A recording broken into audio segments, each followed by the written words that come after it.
Estoy ya llegando al sitio donde puedo estar más tranquilo dando clase, pero voy a empezar compartiendo. Creo que sí puedo compartir la pantalla yo, ¿no? Sí, Doc. Sí, Doc. Doc, buenas tardes. Le quería informar que la compañera Ivana Coque no se va a poder conectar. ¿Qué le ha pasado? Doc, es que anda con un poquito de problemas familiares, entonces por favor que le disculpe el día de hoy. Bueno, no hay problema. Ya, muchas gracias. Ya. Entonces, sí están viendo mi pantalla, ¿no? No aún, Doc. Ahora se está cargando. Ya. Vamos. Ustedes me van a avisar si yo avanzo y sus diapositivas avanzan, porque creo que ayer a cada uno le toca avanzar. Vamos a empezar a la diapositiva número 10. Sí, estamos en la 10. ¿Están viendo? Sí, estamos en, dice evaluación de la cronicidad. Exacto, ahí. Muy bien, entonces vamos a desarrollar esta diapositiva el día de hoy, ¿sí? Les decía que era... A ver, creo que tengo una anterior. No, esta ya vimos, ¿no es cierto? Ya. Les decía que era importantísimo para nosotros evaluar la tasa de filtración glomerular, ¿no es cierto? Para poder determinar el daño funcional del riñón. Y ya sabemos que el daño funcional tiene que evaluar o tiene que ser tomado en cuenta o considerarse cuando la tasa de filtración glomerular es menor a ¿cuánto? ¿Quién me ayuda a responder? En coro deberían responder toditos.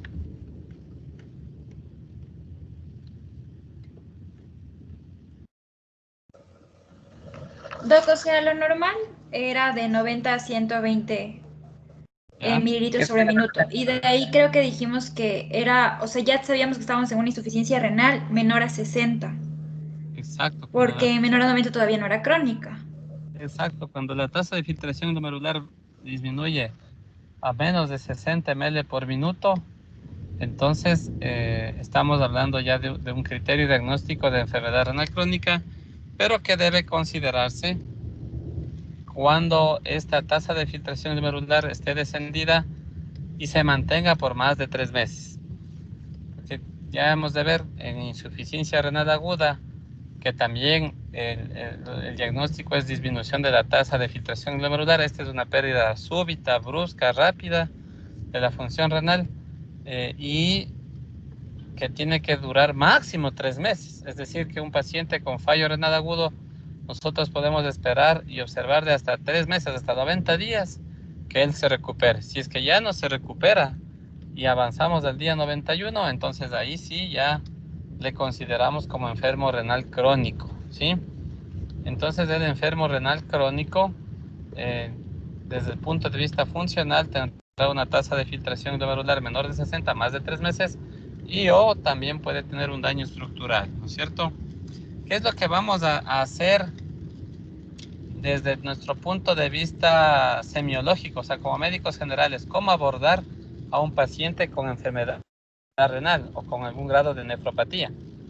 Y miren, como en cualquier, ustedes ya recibieron semiología clínica, ¿no es cierto?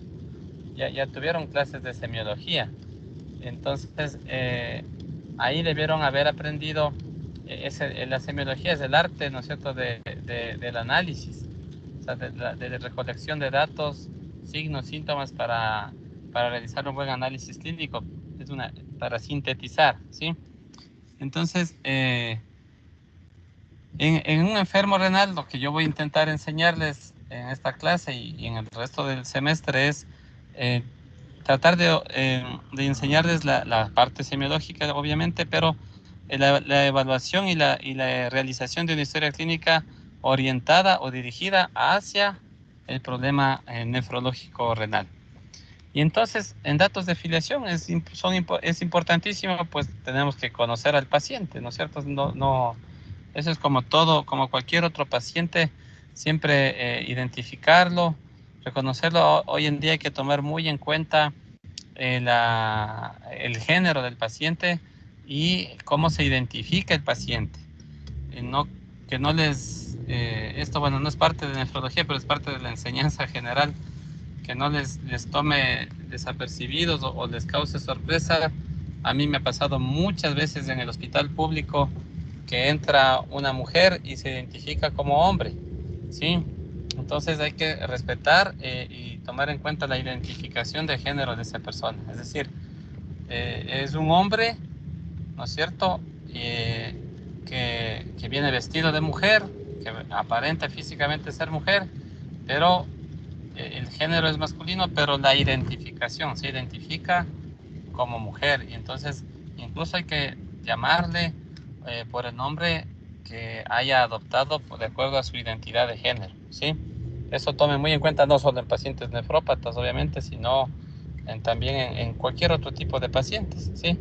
Hay gente que a veces no les gusta, les molesta, esta gente que tiene identificación de género diferente a su biotipo, a su biotipo morfológico, que por ejemplo se llama Mario, dice, no, yo me llamo María, entonces hay que decirle María, aunque la cédula diga Mari, ¿sí? Son parte de las nuevas normas y de leyes incluso para respetar la identidad de género.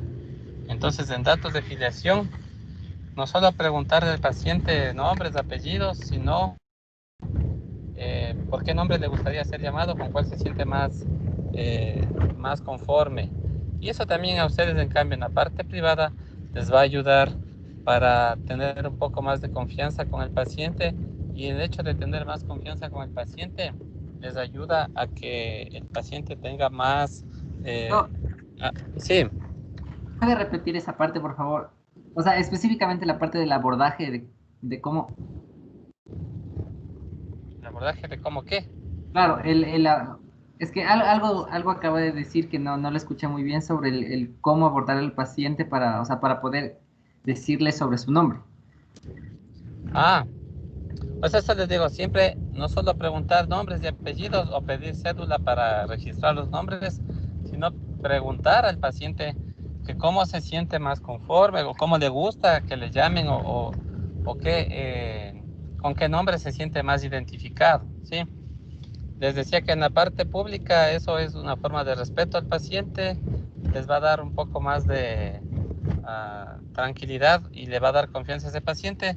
Y en la parte privada también mejora la relación con el paciente en su consulta privada, y les decía que eso incluso va a permitir que los pacientes tengan mejor adherencia al tratamiento. O sea, cuando un paciente se siente ordenado en sus indicaciones o prescripciones médicas, muchas veces no se apega al tratamiento, no tiene adherencia. Que cuando el paciente le considera al médico como un amigo o como alguien que le está ayudando, entonces acoge todos los consejos y por lo tanto la adherencia al tratamiento va a ser mejor, ¿sí? Entonces siempre llamen al paciente no como ustedes quieran llamarle, sino como él se sienta mejor para que ustedes le nombren, ¿sí?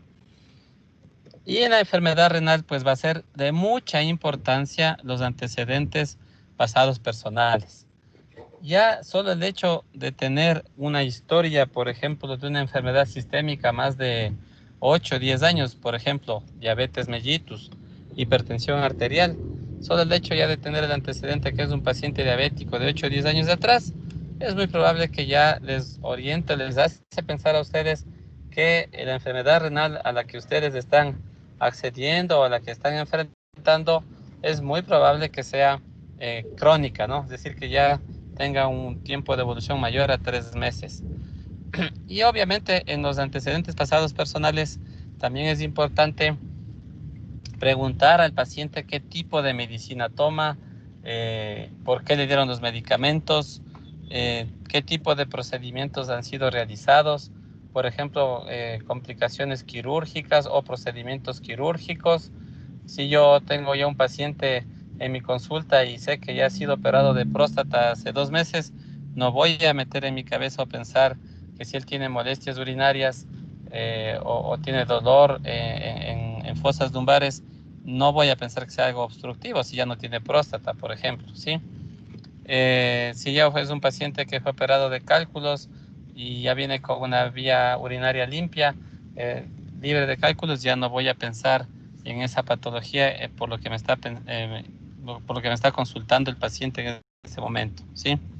Entonces, los antecedentes pasados personales obviamente son de mucha importancia, sea para el diagnóstico o para la sospecha, ¿sí? También tenemos factores socioambientales. Y miren, en factores socioambientales, pues entra aquí en este ítem, ingresa también la parte laboral, ¿no? La parte laboral u ocupacional de los pacientes. Por ejemplo, ¿quién me puede decir qué tipo de profesión creen que podría ser como un factor de riesgo o que les podría alertar a ustedes para pensar en problemas renales? ¿Alguien que sepa o se le ocurre alguna profesión?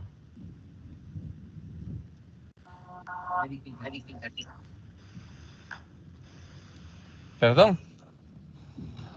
Supongo que tiene que ser algún tipo de profesión, Doc, donde no puedan ingerir, o sea, que favorezca la deshidratación, tal vez. Por ejemplo, no escucho. Por ejemplo, ¿qué? No sé, el médico. ¿El médico? Bueno, Claro, sí, los de UCI. sí, sí, Pues vamos a decir no basado. serían las personas que conducen autos o cualquier medio, un vehículo por bastante tiempo. No, conducir vehículo. A veces verán que hay muchos pacientes que dicen o que piensan, principalmente la gente que tiene taxi, los taxistas piensan que porque pasan mucho tiempo sentados conduciendo van a tener problemas renales o problemas de próstata, pero en verdad no hay una relación fisiopatológica directa con eso. Algo que dijo Patterson me parece es importante, el grado de deshidratación. Y miren que por ejemplo, hace unos 4 o 5 años apareció una nueva entidad nosológica que se llama la nefropatía mesoamericana. Esta nefropatía mesoamericana es un tipo de enfermedad renal crónica que lleva a personas jóvenes a diálisis, no a centros de diálisis, a programas de diálisis de crónicos. Y ocurre o fue identificada, se llama mesoamericana porque fue identificada en Centroamérica, en poblaciones como Guatemala, El Salvador, y por ejemplo era gente cuya profesión son estos zafradores, los que cortan caña, ¿sí? Entonces los cortadores de caña allá en Centroamérica es gente que se dedicaba mejor dicho, se dedica a trabajar en el día, en horas del día, a altas temperaturas que sobrepasan los 32, 33 grados de temperatura de ambiente, ¿no? Temperatura ambiente. Y con deshidratación. Entonces, ¿qué es lo que encontraron en ellos? Es que primero se comportaban como un fracaso renal agudo, pero este fracaso renal agudo al que estaban expuestos todos los días. Y entonces pues, pasaban por periodos de deshidratación importante. Y el otro problema es que ellos llevaban líquidos de hidratación, a veces muy poca cantidad, pues tenían que viajar bastante tiempo para llegar a los sitios donde debían trabajar, tenían disponibilidad poca de agua y algunos han sabido llevar unos líquidos de hidratación oral que contenían fructosa. Y la fructosa en pacientes deshidratados puede depositarse en el intersticio renal, ¿sí? Como en cantidades excesivas. Entonces, todo esto llevó a pensar que estos pacientes, y veían pacientes jóvenes, ¿no? de 35, 38 años, que estaban entrando mucho a diálisis y les empezaron a relacionar que provenían de este tipo de trabajo, que era el de cortar caña, pero estaban expuestos a estos medios, a estos medios inhóspitos, podríamos decirlo así. Entonces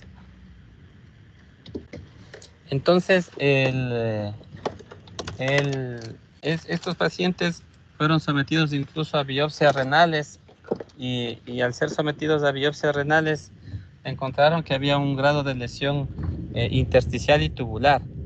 Pero como que fuera aguda, pero como estaban sometidos todos los días por años, terminaban haciendo lesiones crónicas que les llevaban a diálisis por tiempo indefinido, ¿sí?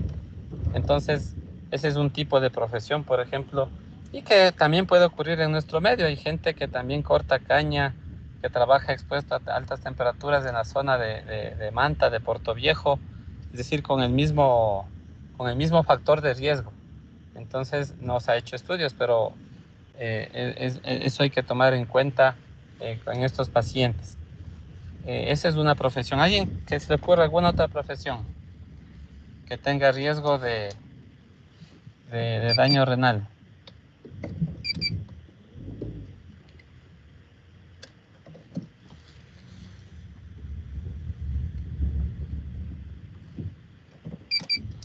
Yo les voy a decir otra. Por ejemplo, los carpinteros. Miren, los carpinteros, gente que trabaja con madera y hacen muebles, y muchas veces tienen que esos muebles barnizarles, lacarles, ¿no es cierto? Y si es que ellos hacen su trabajo sin una protección adecuada, como mascarillas, por ejemplo, entonces ellos están sometidos a inhalar este tipo de tóxicos, que a la final son nefrotóxicos, porque igual se depositan en los túbulos del intersticio renal y pueden provocar un daño importante del riñón y llevar a un daño por exposición crónica a una enfermedad renal crónica. Otra forma, otra profesión puede ser, por ejemplo, los pintores. Esos pintores que llamamos de brocha gruesa, ¿sí? Esos pintores de brocha gruesa que pintan las casas, ¿no? Entonces, estos pintores, por ejemplo, en las pinturas que utilizan tienen plomo. Y entonces, estos pintores, al momento en que se encuentran o se ponen en contacto mucho con las pinturas, pintando con plomo, inhalan el plomo, ¿sí? Inhalan el plomo de lo que están utilizando, y entonces el plomo también es tóxico, se deposita en el riñón, da daño tubular, y entonces puede provocar enfermedad renal crónica por profesión.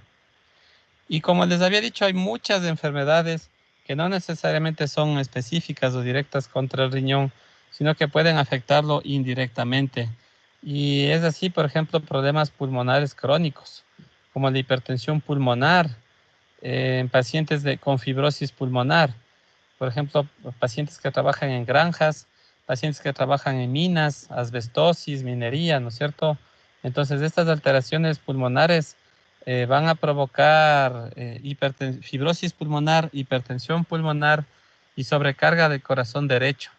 Y el momento que se sobrecarga el lado derecho del corazón, entonces existe un aumento de presión en reversa, ¿no? En retrógrado, hacia abajo, con congestión hepática, finalmente con congestión renal, aumentando la presión en los capilares en las venas peritubulares o capilares peritubulares, y provocando daño en el riñón y llevando a nefritis, a nefropatías crónicas.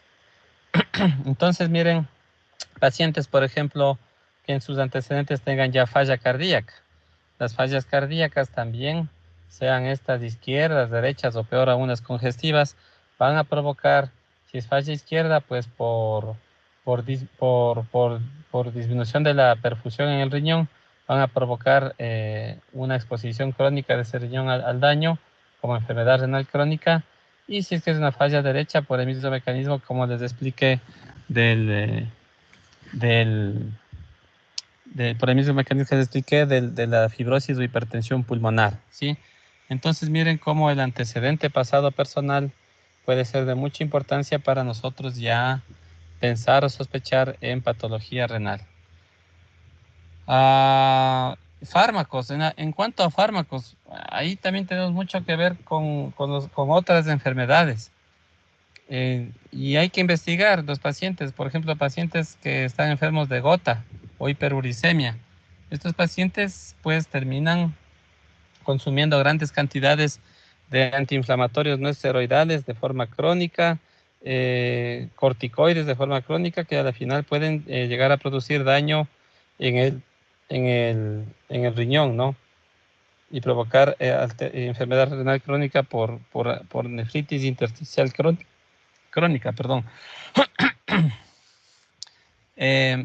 Otra cosa en fármacos, bueno, podemos decir fármacos y drogas, es también que hay que averiguar el uso y abuso de drogas ilícitas, por ejemplo, la cocaína. El uso crónico de cocaína también está involucrado en daño renal y en causas de enfermedad renal crónica. Y dentro de eso también podemos considerar el té y las herbolarias. Hay muchas plantas medicinales que pueden provocar daño renal, y dentro del té, el té negro, pero el verdadero té negro, ¿no? Es un té negro que se llama, creo que es Xiang con X. Este es, por ejemplo, es una de las causas de enfermedad renal crónica que lleva a diálisis, de pacientes en diálisis en la China por enfermedad renal crónica. Nosotros tenemos, por ejemplo, aquí causas desconocidas. De ellos, como causa desconocida, ya le tienen filiado al uso crónico de este té negro, que es una sustancia que termina siendo nefrotóxica, como abuso, ¿no? Como abuso de la sustancia.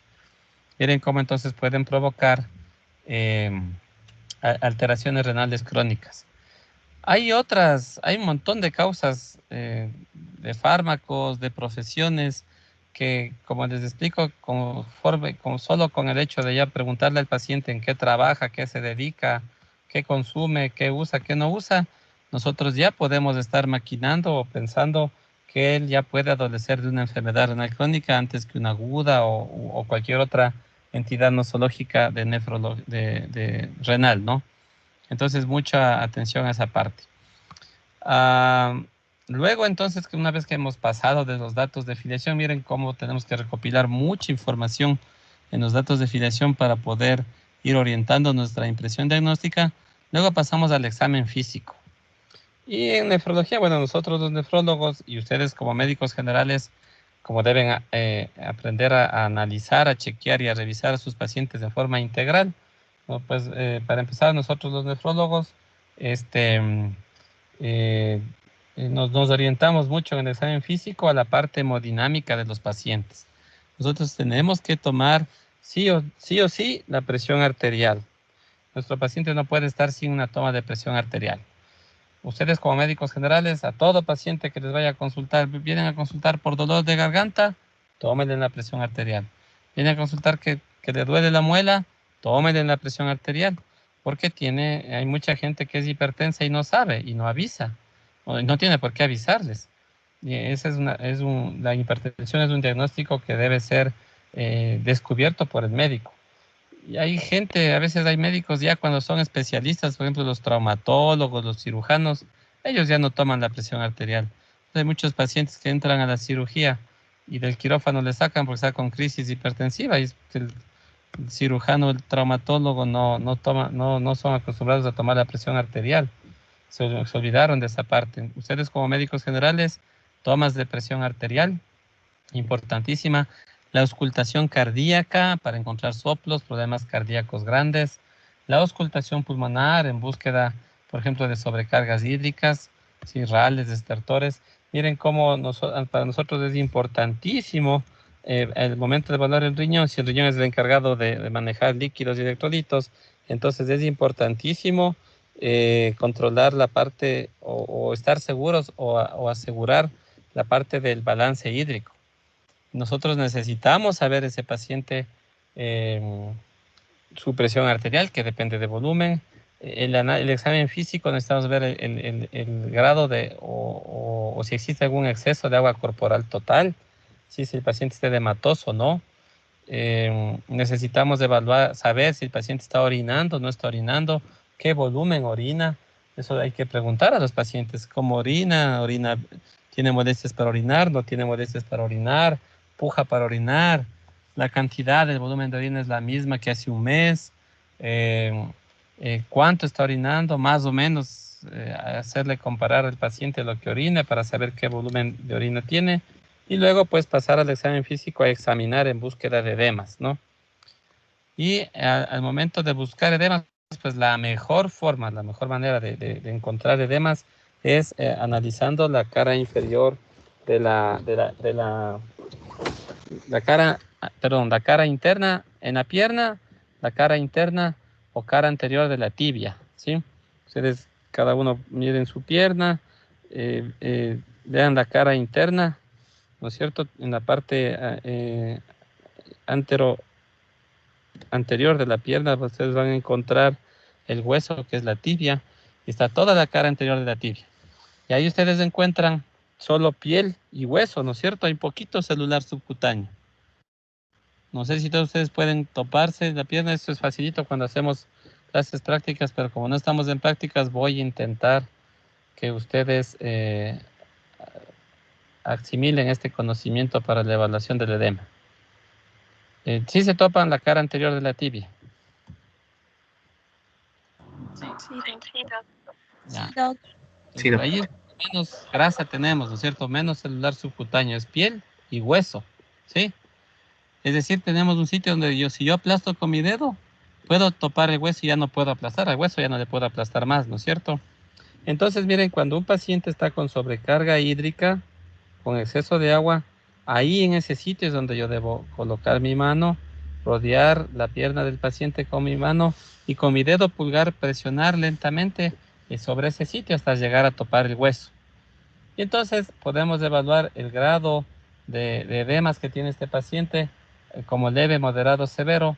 A mí me gusta una evaluación máximo de 3 cruces sobre 3 cruces. Ustedes en los libros van a encontrar, o en bibliografía van a encontrar, que el edema, hay unos libros que evalúan sobre 6 cruces. Es una evaluación muy subjetiva. Entonces yo prefiero evaluar 3 cruces. ¿A qué se refieren estas cruces? A saber si está el paciente con sobrecarga hídrica leve, moderada o severa.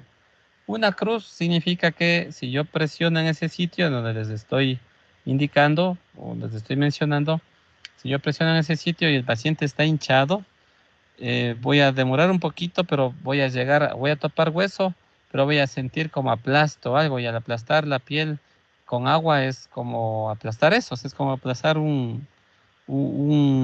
sé, una esponja con agua, ¿sí? Ustedes van a aplastar, van a encontrar algo suave que se hunde y topan el hueso inmediatamente y cuando retiran el dedo queda una señalcita como una pequeña fobia. Fobia es...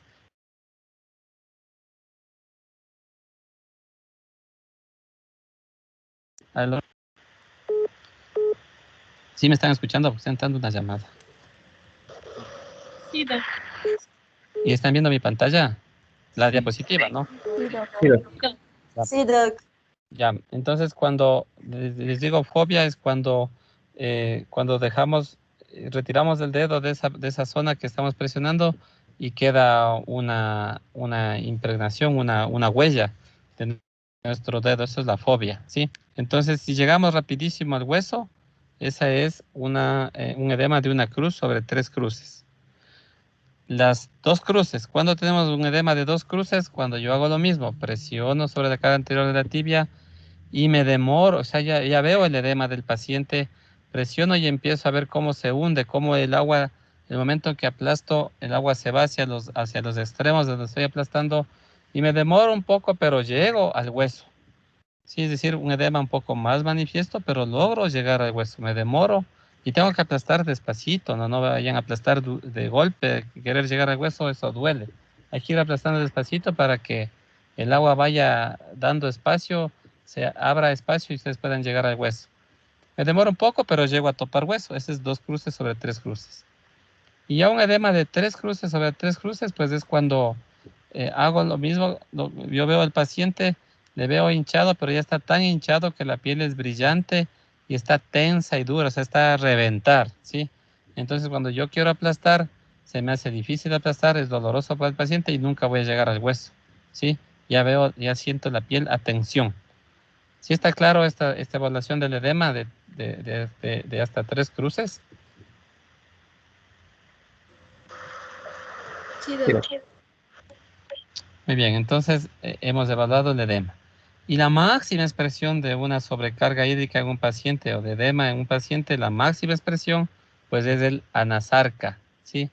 Y el anasarca es, pues, ¿quién me dice? ¿Quién sabe qué es anasarca? Es el edema El generalizado. edema generalizado, Doc. Exacto, es un edema generalizado que abarca todo el cuerpo de un paciente y que la mejor forma de verlo es observando genitales. Cuando ustedes hacen el examen físico, si ustedes ven en los genitales la piel tensa, brillante, edematosa, o sea, si llegaron a edematizarse los genitales, entonces estamos hablando de anasarca.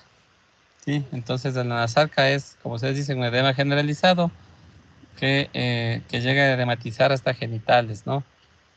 Y pues cuando yo entonces analizo y veo a un paciente con edema de miembros inferiores de 3 cruces sobre 3 cruces, yo sé que ese paciente tiene alrededor de 3 o 4 litros de agua dentro, como exceso.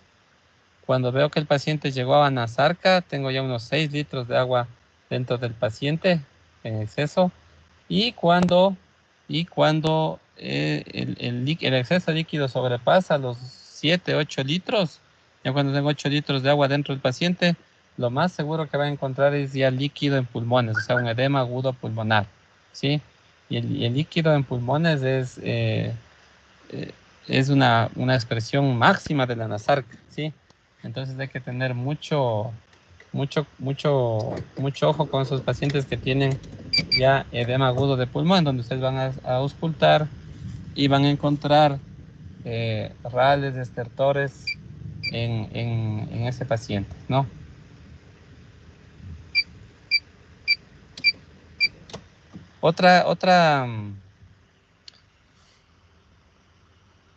Perdón. Otro punto a favor en relación al examen físico de nuestros pacientes, pues es observar la piel de estos pacientes, ¿no? La piel puede estar seca, descamativa, y eso puede ser también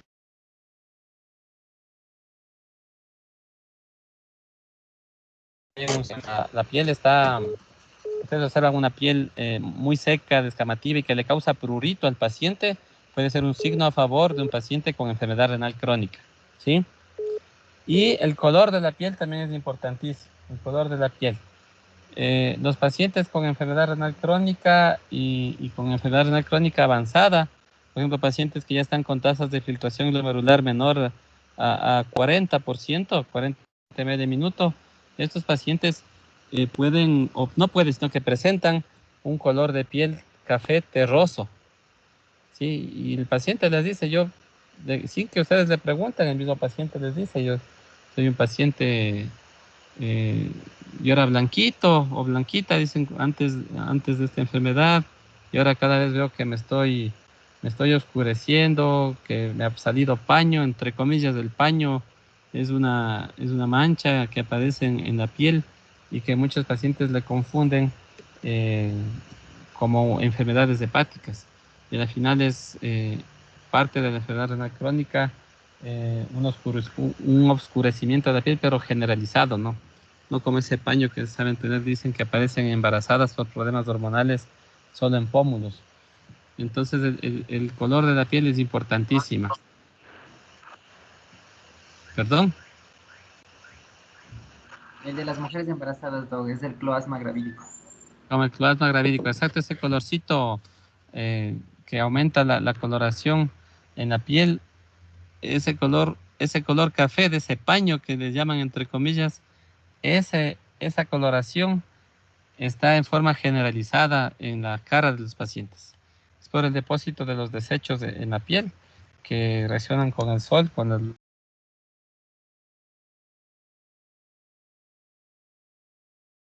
del paciente, de la paciente. Entonces, este es otro signo importante. Dentro del examen físico también importante hacer palpación de, de, de zonas lumbares, de fosas lumbares. Ustedes en semiología debieron haber aprendido cómo palpar los riñones también. Y es una palpación rápida, fácil, en donde se logra palpar el polo inferior de los riñones.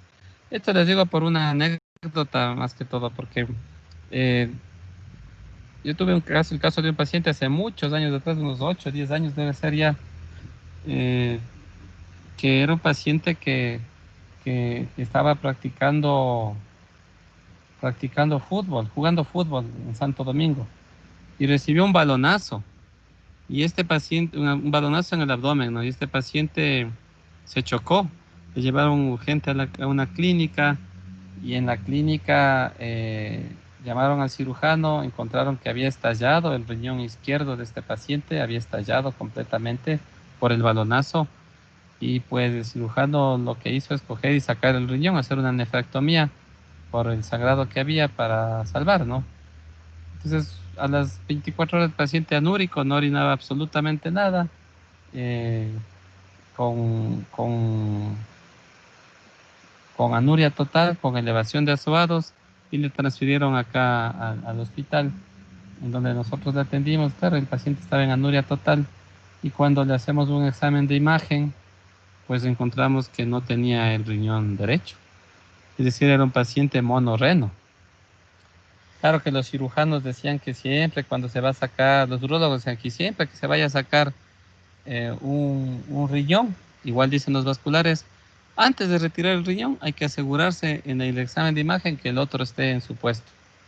O si no hay examen de imagen hay que palpar con las propias manos, coger, topar el otro riñón. Si tiene riñón, ahora sí le saco este riñón. Allá tal vez por emergencia, por urgencia, que el paciente ya se moría por hipovolemia, le retiraron el riñón, pero era el único riñón que tenía, ¿no? Y tanta fue la mala suerte de este paciente y eso también entra en parte de los antecedentes patológicos familiares. Tanta fue la mala suerte de ese paciente que, claro, entró a diálisis, le estuvimos dializando unos 6 meses, un año. Nuestra prioridad era también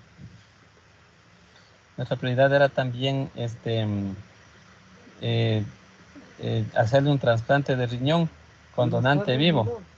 ¿Cómo está? Buenas. Con donante vivo.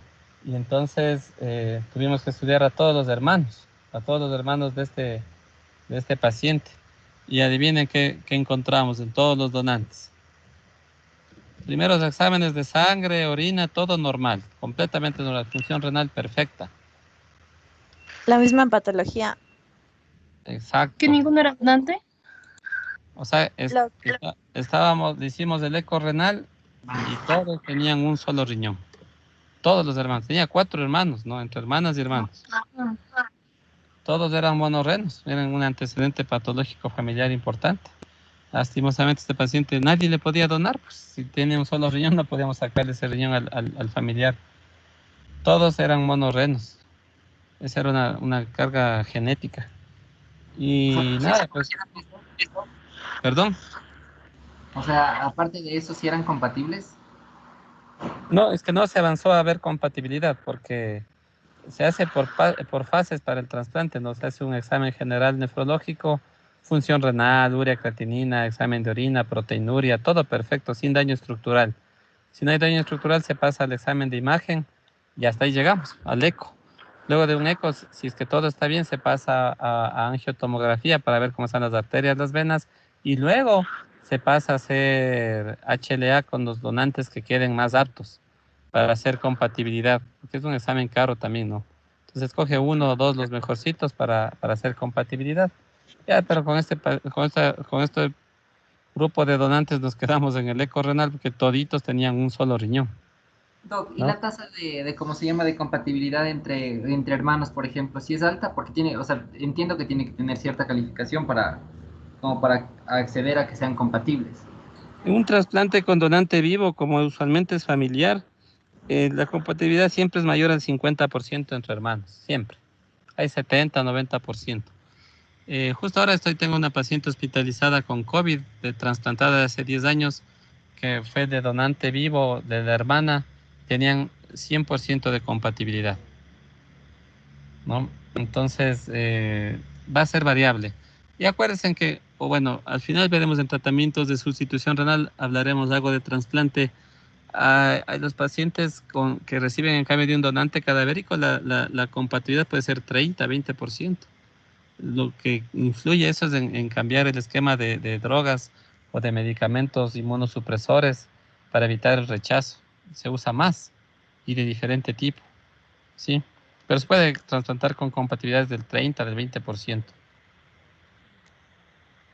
Entonces, miren, en antecedentes pasados familiares, incluso en socioambientales, hay que tomar en cuenta deportistas, ¿no? deportistas y carga familiar. Este pobre paciente no pudo acceder a un trasplante y la verdad no sé qué sería de la vida de él, pero debe seguir en diálisis. Y una vez entonces miren que tomamos en cuenta toda esta información, ahí recién nosotros pensamos en qué tipo de examen de laboratorio voy a pedir para este paciente, ¿sí? Y lo lógico es, como yo les decía, es pedir exámenes de laboratorio sabiendo o casi con seguridad de lo que voy a ver en el resultado, ¿sí? Es decir, no voy a pedir un examen de laboratorio para con ese examen diagnosticar. Entonces, en mi paciente, en el que yo ya por datos de filiación, por antecedentes personales, familiares, quirúrgicos, por factor socioambiental, por mi examen físico, yo sospecho que es un enfermo renal crónico, primerito pido una biometría hemática, porque yo espero que ese paciente tenga anemia. Saben que la anemia es parte fundamental del diagnóstico de enfermedad renal crónica, porque me indica que ese paciente tiene una filtración glomerular baja y que la producción de eritropoyetina está escasa, ¿sí? Entonces, vamos a encontrar en el laboratorio una anemia normocítica, normocrómica, que es lo más usual, aunque puede haber también una microcítica, porque hay muchos pacientes que pueden tener deficiencias de hierro asociadas, ¿sí? Luego, en el laboratorio, obviamente, tengo que evaluar lo que sé que va a estar alto, desechos, urea, creatinina, ácido úrico, ¿sí? Entonces, pedir los niveles de los desechos más importantes, que es la urea, creatinina, ácido úrico, sodio y potasio. Saben que el potasio es uno de los desechos más peligrosos que puede provocar arritmias cardíacas, entonces tengo que solicitar ese examen para ver cómo se encuentra. Y miren, por ejemplo, yo justo el día de hoy atendí a una paciente en la consulta aquí en el hospital que le mandaban de un centro de salud, un médico que seguramente no fue mi alumno, un médico general que seguramente no hizo una buena anamnesis, un buen examen físico, y le mandó a la paciente para diálisis, ¿no? Entonces llega la señora, primero llega llorando, ella y el familiar, una señora de 74 años, y le manda con con un examen de laboratorio con urea de 23, o sea, normal, y creatinina de 40. ¿Qué les parece? Con creatinina de 40.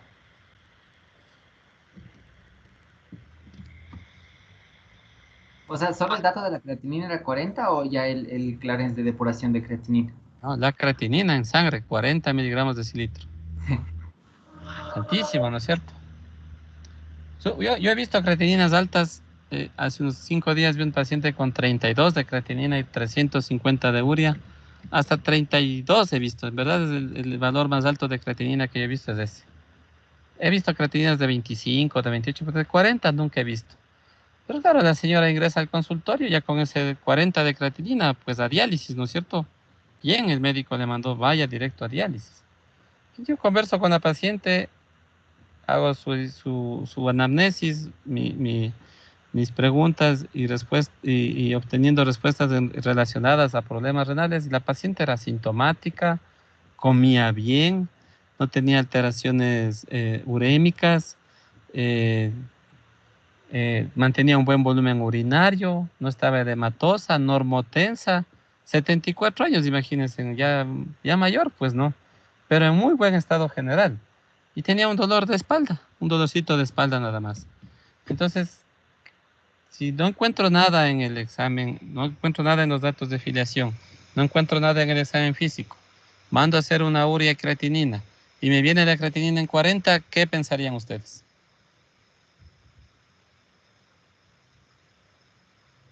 ¿Quién me dice? A ver, Diana.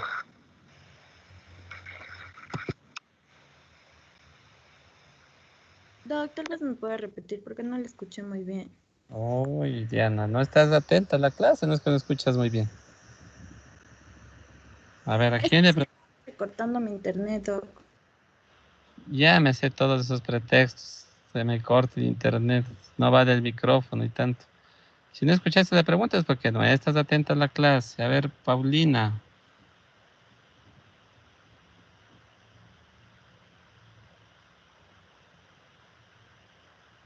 O Paula. Paula es Paulina. Doc, es Paula, no Paulina. Sí, perdón, Paula, es que yo veo hasta Paul nomás. Paula, ¿en qué pensaría? Doc, yo creo que quizás repetir el examen. Exacto, ¿no es cierto? Lo primero que se me viene a la mente es que está mal hecho el examen, pues no. Tal vez al tipear la secretaria, ni así, o sea, no puede estar en 4 la creatinina, no puede estar en 40, simplemente está mal hecho el examen, un reactivo malo, y ni el laboratorista no tomó en cuenta y le marcó y le mandó así.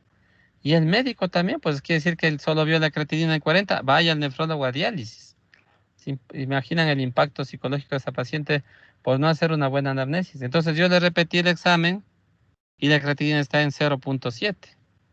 O sea, era un error de laboratorio. Entonces, miren lo importante de correlación, de llevar más en cuenta o en mente la clínica antes que los exámenes de laboratorio, ¿sí? Entonces, el laboratorio debe ser para confirmarles su sospecha clínica. Y claro, en un paciente con enfermedad renal crónica, yo voy a tener urea elevada, creatinina elevada. En el examen de orina es muy probable que encuentre alteraciones estructurales como proteinuria, hematuria. Y si ya pido y solicito un clearance de creatinina, una tasa de filtración glomerular, pues esta obviamente va a estar disminuida en los diferentes grados de enfermedad renal crónica. Sí, luego de los exámenes de laboratorio, bueno, dentro de los exámenes de laboratorio es importante hacer un análisis de calcio, fósforo y paratormona. Ya veremos un poquito más adelante cómo también el eje del metabolismo óseo se ve afectado, y les decía ya a ustedes en generalidades, como miren, el calcio va a estar disminuido, el fósforo elevado y la paratormona elevada. Eso como parte de la enfermedad renal crónica. De tal manera que cuando yo tengo dudas si un paciente tiene enfermedad renal crónica o aguda por el cuadro clínico, por lo que sea, y yo no encuentro anemia y no encuentro alteración del metabolismo calcio-fósforo, tengo una esperanza que ese paciente sea agudo y no crónico. Porque los agudos no alcanzan a alterar el eje del metabolismo calcio-fósforo por el tiempo de evolución de la enfermedad y tampoco afectan a la producción de eritropoyetina todavía, ¿sí? Entonces la anemia y el metabolismo calcio-fósforo ayudan muchísimo en el diagnóstico diferencial de enfermedad renal crónica. Luego solicitaremos los exámenes de imagen, y los exámenes de imagen ya saben que el eco renal es nuestro gold estándar, y pues en enfermedad renal crónica tendremos alteración de la relación córtico-medular, la hiperecogenicidad, riñones pequeños irregulares, de forma y tamaño irregular, ¿sí? Lo que hablábamos en las clases de generalidades. Esos factores del eco renal, esos indicadores, nos ayudan o soportan el diagnóstico de enfermedad renal crónica. Riñones pequeños, de bordes irregulares, alteración de la relación córtico-medular e hiperecogénicos. Esos son puntos a favor de enfermedad renal crónica. Y finalmente se podría llegar a una biopsia renal en pacientes con enfermedad renal crónica cuando están en estadios tempranos, grado 3A, máximo el 3B, ¿sí? En el que yo sospecho que la enfermedad que está provocando esta enfermedad renal crónica es, por ejemplo, una glomerulopatía, es decir, una enfermedad propia de los glomérulos en las que necesito coger una biopsia, tomar una muestrita del riñón. Entonces puede estar justificada una biopsia renal. En general, a pacientes con enfermedad renal crónica en grado 4 o grado 5 ya está contraindicado biopsiar. Ya no se debe hacer biopsia renal, porque ya sabemos que nos va a dar de resultado la biopsia. Y a mí me gusta poner el ejemplo para que ustedes tengan una idea. Es como que ustedes llegan a una casa que se incendió, llegan a un incendio, ¿no es cierto? Se incendió una casa, llegan al incendio y llegan ya 2 o 3 días después y encuentran entonces solo cenizas, ¿sí? Completamente, imagínense, puros cenizas, todo el espacio de esa casa está lleno de cenizas. Ustedes saben que ahí hubo un incendio, pero ustedes no pueden saber cuál fue la causa de ese incendio, ¿no es cierto? Si estamos viendo solo cenizas, ya no vamos a saber si fue un cortocircuito, o sea, por alteración eléctrica, o fue una fuga de gas, o alguien por ahí lanzó gasolina, o lanzó un fósforo, un tabaco encendido. Es decir, no sabemos cuál fue el desencadenante de ese incendio. Solo encontramos cenizas. Eso es lo mismo que sucede si yo cojo y biopsio a un paciente con enfermedad renal crónica en grado 4 o 5. Hago la biopsia renal, le mando al patólogo y el patólogo me va a decir, como resultado de su análisis es una glomerulosclerosis difusa. ¿Sí? Entonces, la esclerosis difusa significa que todos los glomérulos están esclerosados. Por eso no funciona y no voy a saber la causa.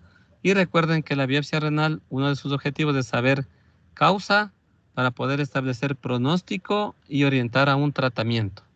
¿Sí? Entonces, biopsia renal en grados 4 y 5, contraindicado. ¿De acuerdo? ¿Alguna pregunta, chicos?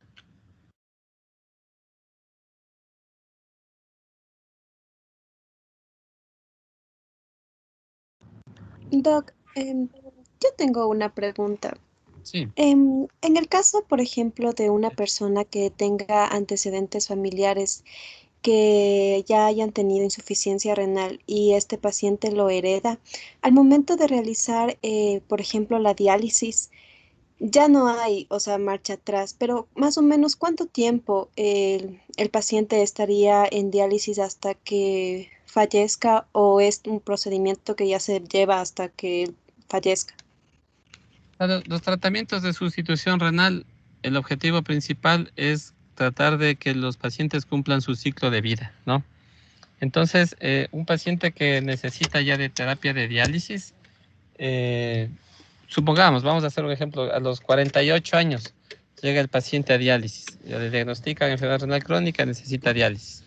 El paciente puede ingresar a un programa de diálisis y va a estar en hemodiálisis, puede estar muy bien atendido, con buenos resultados, muy bien, con buena evolución clínica, al menos de 7 a 10 años, ¿sí? Entonces, si ya tenía 48 años, ese paciente tranquilamente puede llegar hasta los 58, ¿sí? Hasta 58 años. Y si ese paciente, digamos que ya agotó los accesos vasculares o empieza a aparecer complicaciones tardías de la hemodiálisis, es probable que le cambiemos a ese paciente a diálisis peritoneal, un segundo tipo de tratamiento de sustitución renal, utilizar su peritoneo y digamos que ese peritoneo le dura otros 8 a 10 años y luego la membrana peritoneal se agota y este paciente ya ha cumplido 68 años, ¿sí? Es muy probable que ese paciente también ya agote el peritoneo, ya no tiene accesos vasculares para diálisis, entonces podemos acceder a un trasplante de riñón, ¿sí? Hasta los 75 o 80 años se puede trasplantar pacientes. O al revés, los pacientes pueden empezar de jóvenes con un trasplante renal, luego pasar a peritoneal y luego hemodiálisis y en definitiva. La idea es que con un trasplante de riñón pueda pasar unos 8 o 10 años más. Y con eso ya ha cumplido su esperanza de vida y su ciclo de vida completo. ¿De acuerdo? Entonces estos pacientes no tienen cura, pero tienen un buen soporte y tratamiento que les permite cumplir o reincorporarse a su vida laboral y social. Así es la vida de los pacientes con enfermedad renal crónica en estadio 5 en diálisis. Ya, Doc, gracias. Yo tengo una pregunta. Sí. Doc, ¿qué tanto puede soportar un riñón? Porque usted en el ejemplo que nos puso de la persona que le dieron el balonazo y que explotó el riñón, bueno, que se produjo la hemorragia, pero con un golpe que no tenga tanta fuerza, sino solo como la suficiente, puede fisurar el riñón. Sí, puede pasar, eso no se puede medir, no se puede saber, pero puede pasar. Por eso es que a los pacientes que tienen un solo riñón, a los monorrenos, les prohibimos deportes de contacto. O sea, no pueden jugar ni vóley. A veces en el vóley se chocan y puede pasar algo.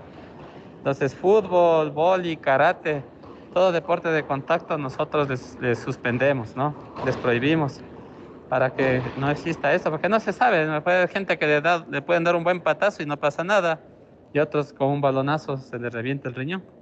Entonces es mejor prevenir.